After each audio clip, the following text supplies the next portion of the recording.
जिसकी चर्चा होना शुरू बहुत पहले भी हो रखी है, लेकिन फिलहाल उसमें एक विराम के बाद फिर से चर्चाओं का दौर शुरू हुआ है। चर्चा इजराइल और फिलिस्तीन के बीच में एवरलास्टिंग संकट की तो है ही, लेकिन इसके साथ साथ एक और विषय आज चर्चा का है, और वो चर्चा का विषय है कुछ इस प्रकार से प्रोटेस्टर्स का सड़क पर उतर करके विरोध प्रदर्शन करना।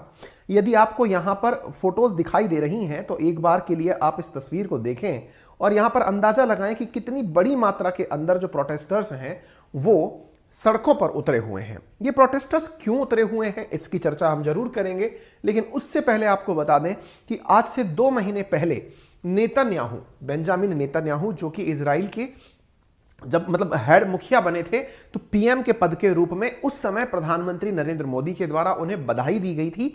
और बधाई इसलिए दी गई थी क्योंकि नेतन्याहू भारत के मित्र माने जाते हैं, और साथ में प्रधानमंत्री नरेंद्र मोदी जी के साथ में नेतन्याहू की जो केमिस्ट्री है या एक दूसरे को लेकर के जिस प्रकार का भाव है वो काफी दोस्ताना प्रवृत्ति का दिखाई पड़ता है। ऐसी स्थिति में बेंजामिन नेतन्याहू से जुड़ी हुई खबर का भारत में चर्चा का विषय बनना लाजमी है, क्योंकि आज से 2 महीने पहले जिस व्यक्ति ने प्रधानमंत्री पद जीता था, यानी कि चुनाव जीते थे, उनके पद पर आते ही यहां पर प्रोटेस्ट शुरू हो चुके हैं। कारण बहुत से हैं कि क्या कारण बने कि यहां पर प्रोटेस्ट हो रहे हैं, और उन प्रोटेस्ट का नतीजा फिलिस्तीन तक कैसे पहुंचा, वो मैं सारी बातें आज के सेशन में आप सबके साथ साझा करने जा रहा हूं। थोड़ा ब्रीफ इतिहास इजराइल में नेतन्याहू की सत्ता का कर लेते हैं। साथियों, नेतन्याहू का इस बार तीसरा टर्म है। इनका पहला टर्म 1999 से 1999 तक रहा था, दूसरा टर्म इनका 2009 से 2021 तक रहा था। इसी दौरान 2017 में प्रधानमंत्री नरेंद्र मोदी इजराइल जाने वाले पहले प्रधानमंत्री बने थे। जब इजराइल गए थे उस समय पर प्रधानमंत्री के द्वारा फिलिस्तीन की यात्रा नहीं की गई थी, केवल इजराइल की ही यात्रा की गई थी। अब फिलहाल स्थिति क्या है?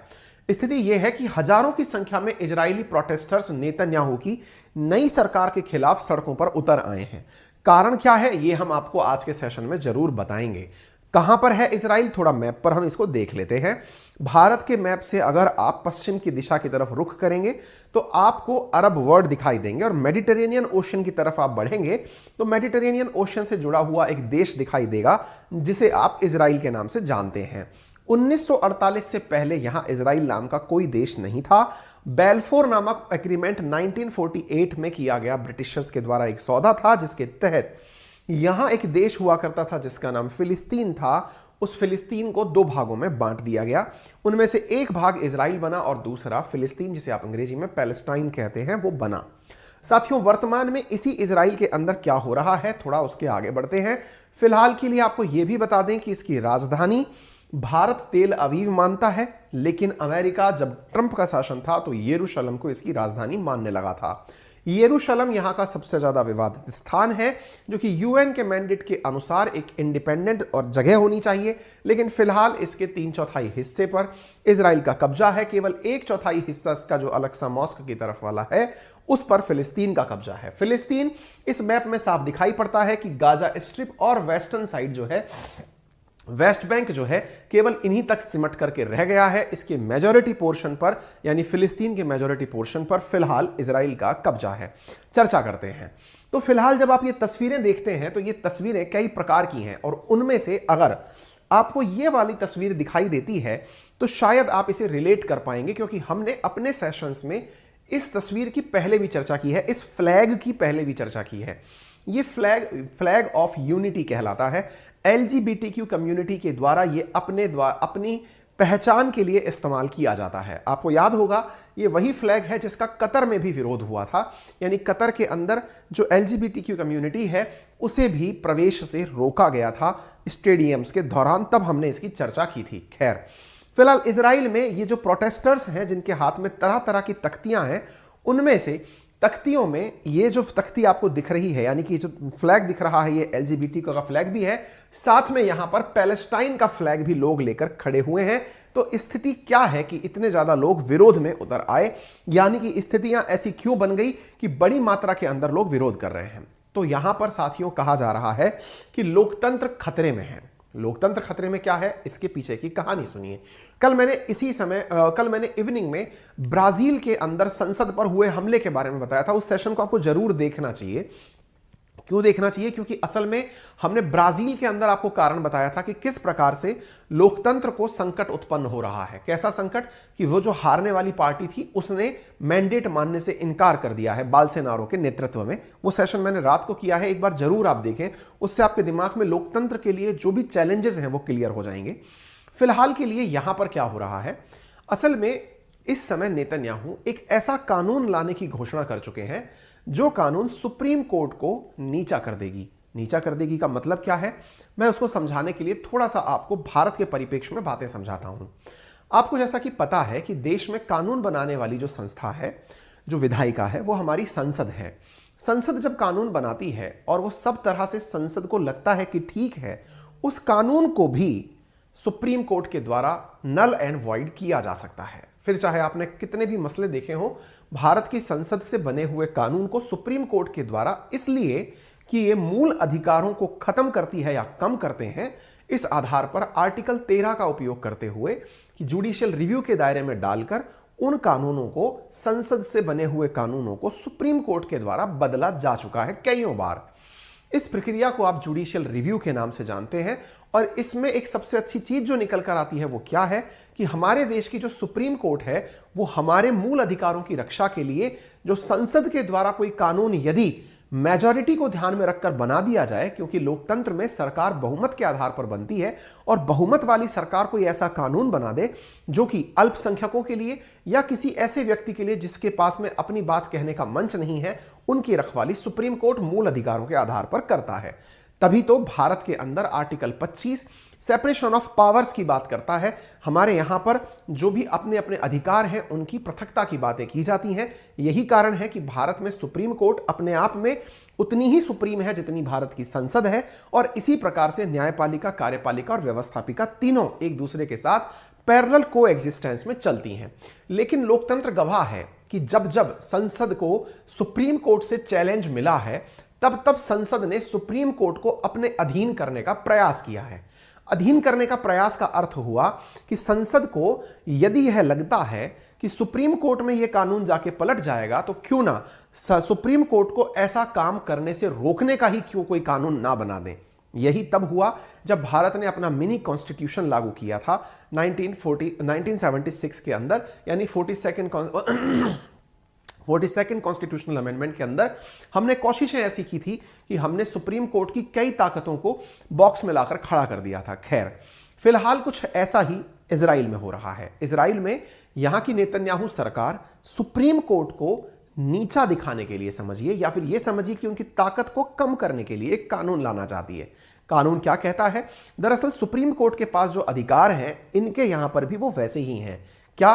कि यदि कभी भी नागरिक अधिकारों को हनन होगा तो कोर्ट उस प्रकार के कानूनों को पलट देगी। लेकिन वर्तमान में यहां पर एक बिल आने की बात हो रही है जिसका नाम है ओवरराइड बिल। यह ओवरराइड बिल अप्रत्यक्ष रूप से सुप्रीम कोर्ट के अधिकारों को छीन लेगा, बल्कि न्याय मंत्री लेनिन चाह रहे हैं कि जजों की नियुक्ति का अधिकार भी सत्ताधारी दल के पास आ जाए। आपको मालूम होना चाहिए, सुप्रीम कोर्ट के अंदर भारत में भी जजों की नियुक्ति के लिए पहले एनजेएसी एक्ट लाया गया था, लेकिन वो बाद में हटा दिया गया, क्योंकि सुप्रीम कोर्ट में जजों की नियुक्ति सुप्रीम कोर्ट के जज स्वयं करते हैं और वो राष्ट्रपति को अपना नाम रिकमेंड करके भेजते हैं। यहां पर भी क्या प्रयास हो रहा है? यहां की संसद भी सुप्रीम कोर्ट को अपने अधीन लाने का प्रयास कर रही है, जजों की नियुक्ति स्वयं करके और सुप्रीम कोर्ट के पास जो प्रदत्त अधिकार है उसे छीन करके। यही कारण है कि जो जस्टिस मिनिस्टर हैं, उन्होंने अपना प्लान जैसे ही निकाला, लोग सड़कों पर उतर करके चले आए। और ऐसी स्थिति में लोगों का मानना है कि आने वाले समय में जो भी मेजॉरिटी पार्टी होगी वो तो अपनी बातें मनवा लेगी, लेकिन जो माइनॉरिटी में, क्योंकि इजराइल के अंदर कभी भी जो नेसेट यानी जो इनकी संसद है वो कभी ऐसे नहीं बनती कि किसी एक पार्टी को मेजॉरिटी मिल जाए।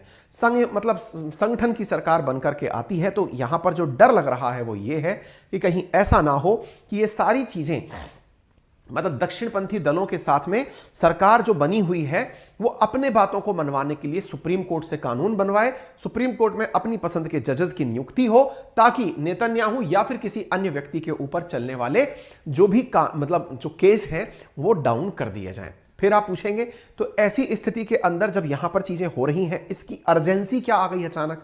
असल में सुप्रीम कोर्ट के अंदर एक मंत्री की नियुक्ति को लेकर के बहस चल रही है।